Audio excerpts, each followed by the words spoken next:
ഷിജോ വെട്ടിക്കുഴയാണ് ഇന്ന് പത്രവാർത്തകൾ പ്രേക്ഷകരിലേക്ക് എത്തിക്കാൻ എനിക്ക് പോകുന്നത്. Shijo, good morning. Good morning Sethu. സമയം മാറി, സമയം കുറവാണ്, അതുകൊണ്ട് വേഗത്തിൽ തലക്കെട്ടുകൾ പറഞ്ഞങ്ങ് പോകാം. യുദ്ധവും തെരഞ്ഞെടുപ്പൊക്കെയാണ് പ്രധാനപ്പെട്ട വാർത്തകൾ.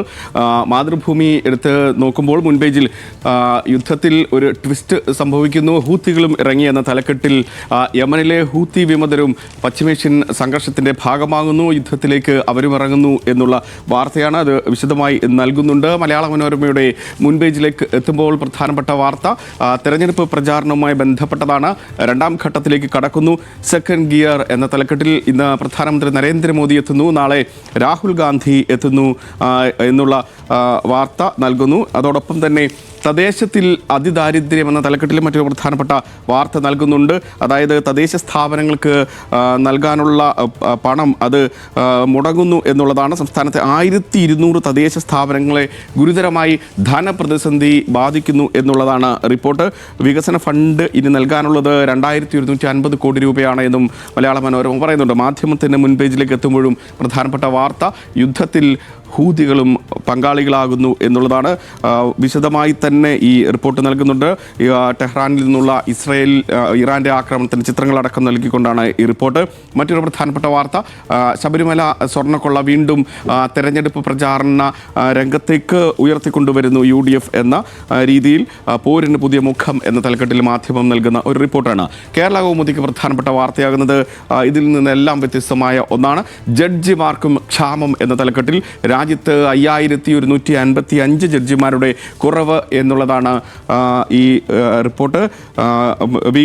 കേരള കൗമുദിയുടെ ഉൾപേജിൽ രമേശ് ചെന്നിത്തലയുടെ ഒരു റിപ്പോർട്ടും അഭിമുഖവും ഇന്ന് കാണാൻ കഴിയുന്നുണ്ട്. മുഖ്യമന്ത്രിയൊക്കെ പിന്നീട് UDFൻ്റെ ജയമാണ് പ്രധാനം എന്ന് രമേശ് ചെന്നിത്തല നിലപാട് വ്യക്തമാക്കുന്നുണ്ട്. പ്രചാരണത്തിന് കുറച്ച് ദിവസങ്ങളെ കിട്ടിയുള്ളൂ, അത് ഗുണമാണ് ദോഷമാണ് എന്നുള്ള ഒരു ചോദ്യത്തിന് വാസ്തവത്തിൽ നമ്മളെ വെട്ടിലാക്കുകയാണ് ചെയ്തത്. കേരള ചരിത്രത്തിൽ ഇതുപോലൊരു തിരഞ്ഞെടുപ്പ് ഉണ്ടായിട്ടില്ല.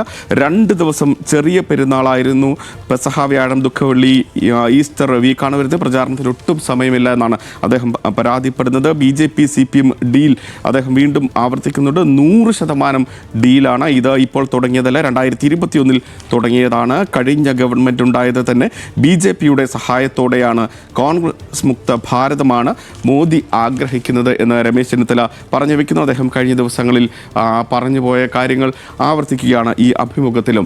വീക്ഷണം എടുത്ത് പരിശോധിക്കുമ്പോൾ പ്രധാനപ്പെട്ട വാർത്തയാകുന്നത് ഇതേ വിഷയം തന്നെ. RSS മധ്യസ്ഥനായി മുഖ്യമന്ത്രി ADGPയെ വിട്ടു. VD സതീശൻ്റെ പ്രസ്താവനയാണ്. സ്വന്തം കാര്യം പറഞ്ഞിട്ട് ബാക്കിയുള്ളവരെ ഉപദേശിച്ചാൽ മതി എന്ന് രമേശ് ചെന്നിത്തല പറയുകയാണ്. RSS നേതാവിനെ കാണാൻ ADGP അയച്ചത് മുഖ്യമന്ത്രിയാണെന്ന് ആവർത്തിച്ച് പ്രതിപക്ഷ നേതാവ് VD സതീശൻ 1-ാം നമ്പർ കാരണം മാറ്റി അടച്ചിട്ട മുറിയിൽ ശ്രീഎമ്മിൻ്റെ മധ്യസ്ഥതയിൽ RSS നേതാക്കളുമായി ചർച്ച നടത്തിയതും പിണറായി വിജയനാണ് എന്ന് VD സതീശൻ ആവർത്തിക്കുകയാണ്. ഡീൽ വിവാദം അങ്ങനെ കത്തിക്കയറുന്നു. ദേശാഭിമാനി എടുത്ത് പരിശോധിക്കുമ്പോൾ AICC general secretary KC Venugopal അടക്കമുള്ള കോൺഗ്രസിൻ്റെ മുതിർന്ന നേതാക്കൾക്കെതിരെ ഉയർന്ന ആരോപണവുമായി ബന്ധപ്പെട്ട റിപ്പോർട്ടാണ് പ്രധാനപ്പെട്ട വാർത്തയായി അവർ മുൻപേജിൽ ഇന്നും നൽകുന്നത്. കഴിഞ്ഞ ദിവസവും സമാനമായ വിധത്തിൽ തന്നെയാണ് അവർ മുൻപേജിനെ കൈകാര്യം ചെയ്തിരുന്നത്. ഹരിയാനയിലെ സീറ്റിന് കോഴ സഹായിയെ മാറ്റി വേണുഗോപാൽ എന്നാണ് തലക്കെട്ട്.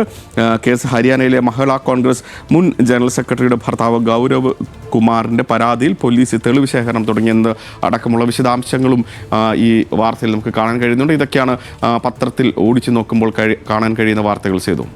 ഓക്കെ ഷിജോ, ശരി.